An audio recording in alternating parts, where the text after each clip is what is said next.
एक टाइम तो छोड़ो, 3 टाइम स्वाध्याय करना पड़ेगा। आलू, बैगन, प्याज, लहसुन ये खाने को घर में नहीं मिलेगा। रात्रि में रात्रि भोजन नहीं मिलेगा। यदि इतनी शर्त स्वीकार हो तो मैं अपने घर की बहू तुम्हें बना सकता हूँ, और नहीं तो नहीं बना सकता हूँ। और वो जो बहुएं आती हैं निकल के, वो छट छट के आती हैं और ऐसी होती हैं कि धर्म भी चलाती हैं और वंश भी चलाती हैं। और ऐसे बहुओं से जो संतान का जन्म होता है वो भगवान महावीर के कुल का दीपक होता है। तो आदमी अपने आप को सुखी करना चाहता है और सुखी होने के अनेक उपाय ढूंढता है। कहीं मोबाइल, कहीं ये, कहीं वो, कहीं उसमें 10 चीज ये देखेगा, वो देखेगा। ये सब सुखी करने के उपाय नहीं है, ये सब दुखी करने के उपाय है। अब मान लो तुमने मोबाइल देखा और मोबाइल में कोई नई चीज दिखी और आपको पसंद आ गई। अब पसंद आ गई, अब आपको खरीदना है। अब पैसे इतने हैं नहीं, अब दिमाग भिड़ाओ, कहाँ से पैसा लाऊं, कहाँ से पैसा लाऊं। अब पति से कहेंगे, अब पति कहेगा तुम्हें पता नहीं अपनी कितनी आय है, जरा देख के तो बोला करो। वो कहेगा अच्छा तुम्हारे इस कारण से मर जाऊं, अपनी इच्छा भी ना पूरी करूं। अब यहाँ लड़ाइयाँ शुरू हो जाएंगी। ठीक है, अब कुछ गलत काम करो तो गलत काम के पीछे, गलत काम किया तो फिर उसके पीछे कलेश है। जो आजकल के युवा पीढ़ी है वो कहीं इन इच्छाओं की पूर्ति के लिए किसी की चैन खींचती है, किसी की चोरी करती है। किसके लिए करती है? दाल रोटी के लिए चोरी करने की जरूरत नहीं है। कमी दाल रोटी की नहीं है, कमी है इच्छाओं की पूर्ति की। तो जब इच्छाएं जागृत होती हैं, जब ये सब चीजें होंगी तो इच्छाएं जागृत होंगी। और जब स्वाध्याय से लगे रहोगे तो इच्छाएं कम होंगी और मन शांत होगा और जीवन अच्छा होगा। यदि सुखी होना चाहते हो तो अपने अपने घर में या तो रात को, क्योंकि रात को पुरुष भी आ जाते हैं दुकान से, है ना, तो रात को आधा घंटा पौन घंटा इसी में निकाल लो अपना। भाई तुम आ गए, चलो तुम भी अपने हाथ मुंह धो लो, जो कुछ करना करो और चलो स्वाध्याय में बैठ जाओ। बच्चों से भी कहो पढ़ाई आगे या पीछे, मोबाइल आगे या पीछे, टीवी आगे या पीछे, और उस समय तो आपको स्वाध्याय ही करना है। फिर देखो कैसी प्रभावना होती है। हम प्रभावना अंग की चर्चा कर रहे हैं कि जिन धर्म की प्रभावना करनी है पहले हम अपने खुद के अंदर तो प्रभावना कर लें।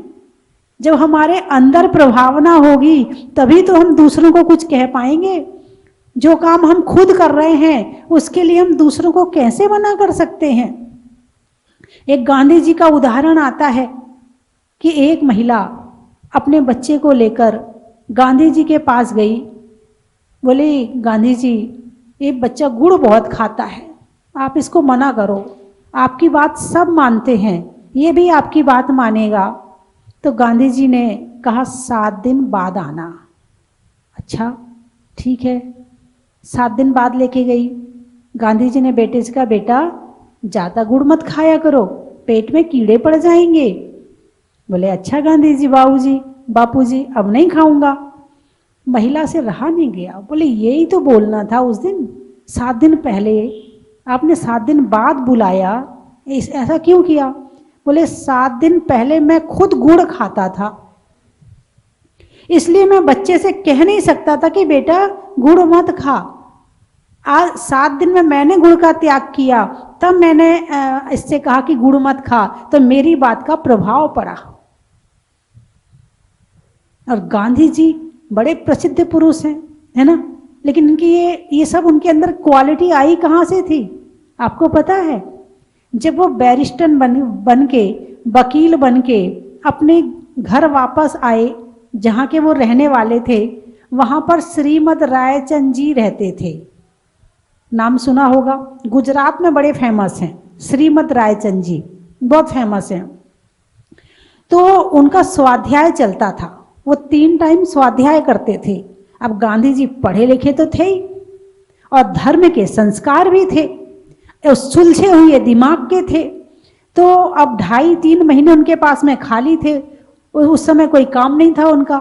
तो वो रोज 3 टाइम स्वाध्याय में जाने लगे और वहां से उन्होंने जो जैन धर्म की शिक्षा ली और जो जैन धर्म को समझा, जाना, पढ़ा, वो जैन धर्म उनके जीवन में इतना आया कि आप देखो हमारे यहाँ छुल्लक जी कितने कपड़े पहनते हैं।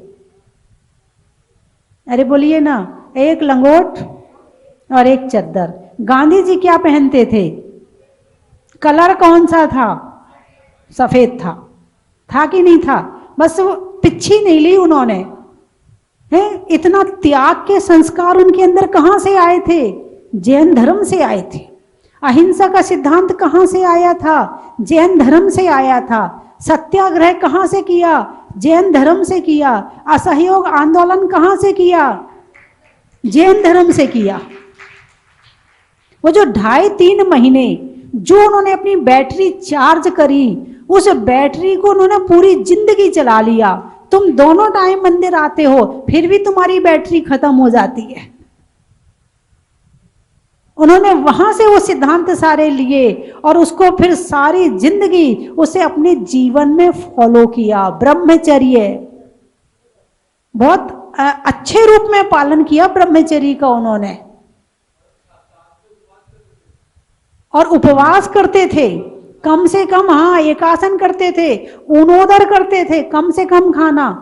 ऊनोदर का व्रत कहां से आया? यहीं से आया है। अनशन, ऊनोदर, रस परित्याग कहां से सीखा? यहीं से सीखा।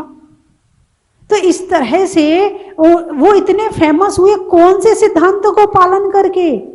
जैन धर्म के सिद्धांतों को पालन करके। तो हम जो है जिन धर्म की प्रभावना तभी कर सकते हैं जब हम खुद के जीवन में उतारें। तो एक तो होता है जबरदस्ती उतारना और एक होता है ज्ञान होने के बाद में, भावना बनने के बाद उतारना। दोनों में अंतर है ना। कोई भी चीज है तो जब उसके विषय में सुन लेते ना तो फिर उसको पाने की लालसा ज्यादा होती है, और जब तक उसके विषय में सुनो नहीं ना तो पाने की लालसा भी नहीं होती है। एडवर्टाइजमेंट क्या है? वो आपके अंदर प्यास पैदा करती है। एड क्या करती है? पहले आपके अंदर प्यास पैदा करती है। पहले कहा जाता था आवश्यकता आविष्कार की जननी है, यही कहते थे ना कि भाई आवश्यकता है तो आविष्कार होगा।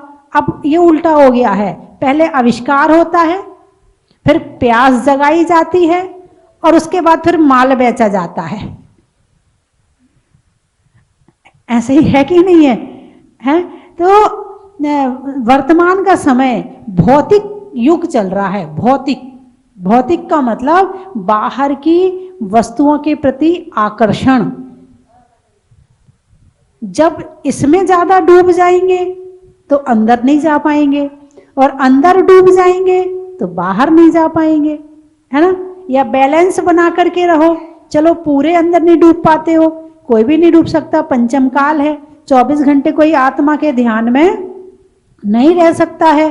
तो क्या करें फिर ऐसा करो बैलेंस बना के चलो, ना पूरे बाहर पूरे अंदर तो है ही नहीं है, पूरे बाहर भी ना रहें, थोड़ा थोड़ा अंदर भी जाते रहें तो बाहर का पता चलेगा कि बाहर कुछ नहीं है, और थोड़ा बाहर आवश्यकता शरीर को है तो शरीर को साधने के लिए, शरीर को जीवन दान देने के लिए ये सब भोजन आदि क्रियाएं भी जरूरी हैं। परिवार चलाना भी जरूरी है, पैसा कमाना भी जरूरी है।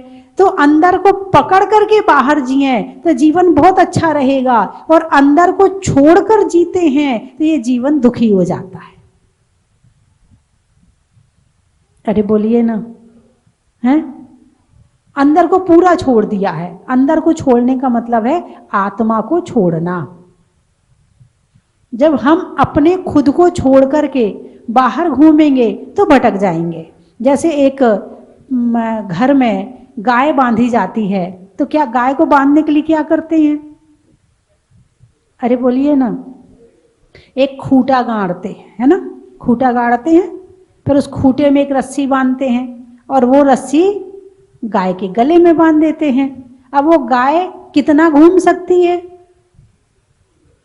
अरे बोलिए ना, जितनी लंबी रस्सी होगी गाय उतना घूम सकती है, उससे बाहर नहीं जाएगी। और खूंटा ना गाड़ा जाए तो, और कहाँ जाएगी पता नहीं है, कौन हाँक के ले जाएगा पता नहीं है, हैं? ऐसे ही आत्मा तो हो गया हमारा खूंटा, और मन को उसमें बांध दिया जाए, और लंबी रस्सी यानी जितना काम तुम्हें गृहस्थी का करना है, घर का करना है, समाज का करना है, उसका करना है, उतना गाड़ो। उसके बाद अपना वापस आके वहीं बैठ जाओ। फिर अपना काम करना है, वापस वहां जाओ, फिर आके वहीं बैठ जाओ। और तुमने तो रस्सी बांधी नहीं है, खूंटा लगाया ही नहीं है, मन जोड़ा नहीं है आत्मा से, इसीलिए आत्मा संसार में खूब भटकती है, और इतनी भटकती है कि फिर रोते फिरती है कि कहाँ जाऊं, कहाँ सुख पाऊं। सुख तो यहाँ है, जो सुख है उसको वो जगह छोड़ दी, बाकी सारी दुनिया से सुख मांग रहे हैं। मंदिर क्यों आते हैं, कोई बताएगा? भगवान को देखकर क्या सोचना चाहिए? अच्छा, फिर क्या उत्तर मिला? अरे बोलिए ना भाई, किसी चीज की प्यास लग जाए, मान लो आपको प्यास लगी है, तो क्या खोजोगे? पानी खोजोगे ना। और प्यास नहीं होगी तो पानी नहीं खोजोगे। आपको अपनी आत्मा को जानने की, भगवान को देखकर अनंत सुख की प्यास लगी कि नहीं लगी? नहीं लगी, अभी नहीं लगी है। जिसकी प्यास लग जाती ना, तड़फता है मछली की तरह, कैसे मोक्ष चला जाऊं, कैसे दीक्षा ले लूं, कैसे जाके बैठ जाऊं पहाड़ों पर, कैसे ध्यान करूं, तड़फता है। स्वाध्याय में खोजता है, जुट जाता है स्वाध्याय करने के लिए। ये तो तुम मुंह से कह रहे हो कि लगी है, अभी आत्मा में नहीं लगी है। जिस दिन आत्मा में प्यास लग जाएगी ना, उस दिन तुम्हारा सारा जीवन व्यवस्थित हो जाएगा। अभी तो बहुत अव्यवस्थित जीवन चल रहा है, ना बोलना व्यवस्थित है, ना खाना व्यवस्थित है, ना देखना व्यवस्थित है, ना सुनना व्यवस्थित है। कुछ जीवन में कोई तरह की व्यवस्थितता नहीं है अभी। और जिस दिन प्यास लगेगी तो बाहर की तरफ से जब हट जाएंगे तो अंदर की तरफ अपने आप आ जाएंगे। और ये प्यास कब लगती है? जब भगवान को आत्मा से देखते हैं। एक होता ऊपर से देखना और एक होता है आत्मा से देखना। अभी तो केवल जैसे आप दुनिया की सारी चीजें और देख लेते हैं ना, ऐसे ही भगवान को देख लेते हो। शोरूम में गए तो वहां का सामान देख लिया, घर में मित्र आए तो उन्हें देख लिया, घर वालों को देख लिया, ऐसे ही भगवान को देख लिया। हम जैनी है ना, तो हमें मंदिर, जैन मंदिर रोज जाना चाहिए, इसलिए हम भगवान को देखते हैं। अरे बोलिए ना, ऐसी कर रहे कि नहीं कर रहे हैं?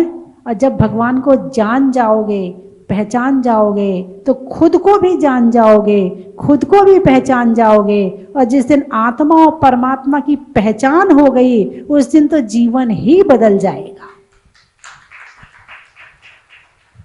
यूं लगेगा कहाँ टाइम वेस्ट कर रहे हैं, अपने में टाइम लगाएं, अपनी आत्मा में झांकें, अपनी आत्मा को देखें। घर वालों के साथ यूं लगेगा अरे क्या फालतू बात करना है, चलो बैठ के स्वाध्याय करते हैं, चलो पाठ करते हैं, चलो भक्ति करते हैं, इसमें लग जाओगे। तो ये नहीं कह रही कि घर छोड़ दो, पहले घर में रहकर इसका अभ्यास करो। जैसे एक दिन और मैंने उदाहरण बताया था कि एक महिला नए कपड़े पहन के, नई साड़ी पहन के, 10,000 वाली साड़ी पहन के भोजन बनाती है। अब घर में मेहमान आए हैं, है ना, या लड़की को देखने वाले आए या लड़के को देखने वाले आए हैं, तो साड़ी तो बढ़िया पहननी है और भोजन भी बनाना है, दोनों काम करने हैं। तो 10,000 की साड़ी को पहन के जब भोजन बनाती है तो ध्यान कहाँ रहता है? मसाला भी डाल रही है, जीरा भी डाल रही है, चला भी रही है, आटा भी गूंथ रही है, हाथ में आटा लगा है तो पहले हाथ धोती है और ऐसे धोती कि एक छींटा ना पड़ जाए। काम कर रही नहीं कर रही? अरे बोलिए ना। और किसका ध्यान है कि एक छींटा भी ना पड़ जाए। ऐसे ही जब आत्मा और परमात्मा की पहचान होती है, जब सम्यक दर्शन होता है, तो सम्यक दृष्टि जीव ऐसा ही जीवन जीता है। घर के सारे काम करता है, दुकान भी चलाता है, हिसाब भी मिलाता है, सारे काम करता है, लेकिन बाहर के पापों का छींटा ना पड़ जाए, कषायों का छींटा ना पड़ जाए। सारे काम करता है लेकिन ध्यान उसका आत्मा में रहता है। इसको कहते हैं सम्यक दर्शन। और ऐसा नहीं कि ये घर में रहकर नहीं होता है। राम कहाँ रहते थे? घर में, महल में, वनवास में। युद्ध किया कि नहीं किया? किया। छायिक सम्यक दृष्टि जीव थे, छायिक सम्यक दृष्टि। उसके बाद भी ये सारे काम किए और सबसे बच के निकल के आए और मोक्ष चले गए। तो मैं घर में रहने मना नहीं कर रही, आपको काम करने मना नहीं कर रही, भोजन बनाने मना नहीं कर रही, लेकिन जो दिमाग और कामों में उलझा रहता है उसको अंदर लगा लो। अनाज में दाने का, इनाम में पाने का और मोक्ष में जाने का।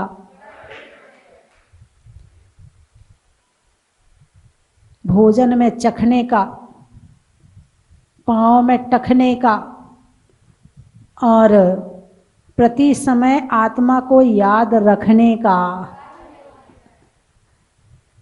गाने में सुर का, नृत्य में नूपुर का और आने वालों में जयपुर का।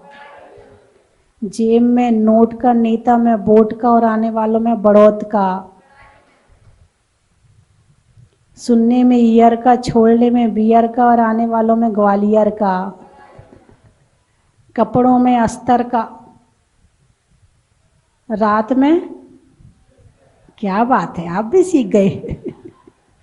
कपड़ों में अस्तर का और आपके लिए रात में, हाँ, और आने वालों में लश्कर का। सामान रखने में बोरा का, सामान रखने में बोरा का। रंगों में हरा का और आने वालों में जोरा का।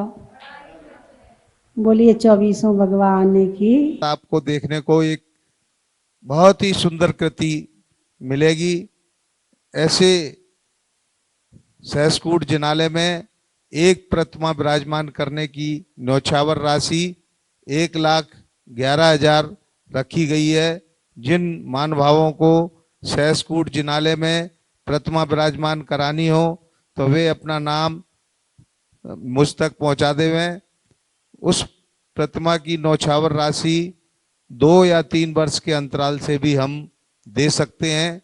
ऐसा सभी यात्री भाइयों को सुविधाजनक लगे तो वो 2 या 3 साल के अंतराल में ये राशि कमेटी पर जमा करा सकते हैं। जो नंबर टीवी पर चल रहे हैं वो उन नंबरों पर भी आप संपर्क कर अपना नाम मूर्ति के विराजमान करने हेतु लिखवा सकते हैं। गुरु माँ मान गया मैं, वारे हो गुरु माँ मान गया मैं, फितरत को तेरी जान गया मैं, फितरत को तेरी जान गया मैं तो चला था अकेला। क्या? मैं तो चला था अकेला कि मेला मेरे साथ हो गया। मैं तो चला था अकेला कि मेला मेरे साथ हो गया। कि मेला मेरे साथ हो गया, कि मेला मेरे साथ हो गया, कि मेला मेरे साथ हो गया, कि मेला मेरे साथ हो गया। क्या? मैं तो चला था अकेला कि मेला मेरे साथ हो गया। जीवन से मैं हार गया था, समय भी मुझको मार गया था। जीवन से मैं हार गया था, समय भी मुझको मार गया था। जैसे ही हाथ तूने थामा कि मेला मेरे साथ हो गया। जैसे ही हाथ तूने थामा कि मेला मेरे साथ हो गया। कि मेला मेरे साथ हो गया, कि मेला मेरे साथ हो गया, कि मेला मेरे साथ हो गया, कि मेला मेरे साथ हो गया। क्या? मैं तो चला था अकेला कि मेला मेरे साथ हो गया। मैं तो चला था अकेला कि मेला मेरे साथ हो गया।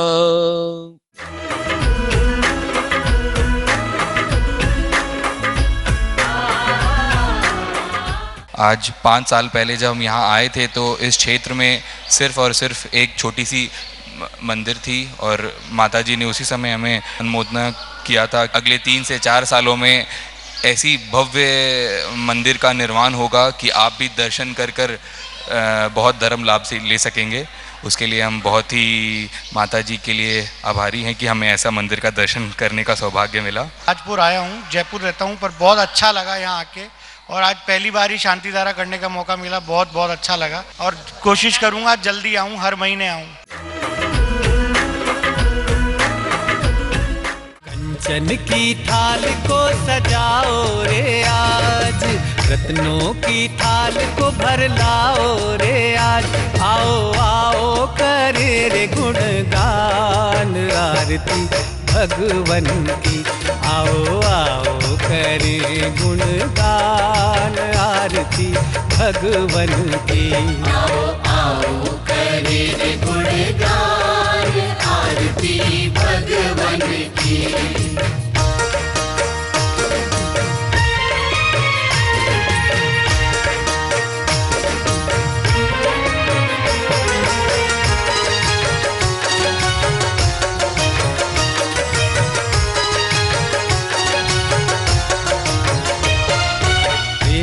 सुमित्र के राज दुलारे, माँ पद्मा जी के नैनों के तारे।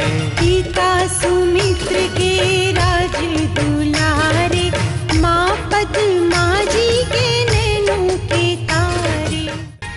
अपने इस मानव भव को सफल बनाने का आपके जीवन में आया है अभूतपूर्व अवसर। स्वस्ति धाम प्रणेत्री परम विदुषी लेखिका भारत गौरव आर्यका श्री स्वस्ति भूषण माताजी की पावन प्रेरणा एवं मंगल आशीर्वाद से मध्य प्रदेश की धन्य धरा पर स्थित सिद्ध क्षेत्र सोनागिर के पवित्र पर्वत पर बन रहा है भव्याति भव्य सहस्त्रकूट जिनालय। आप अपने व अपनों के नाम से एक प्रतिमा अथवा एक से अधिक प्रतिमाएं विराजमान कर सहस्त्र पुण्य के भागीदार बने। एक प्रतिमा की न्यौछावर राशि 1,11,000 रुपए मात्र। अपनी स्वीकृति प्रदान करने हेतु दिए गए नंबरों पर शीघ्र संपर्क करें।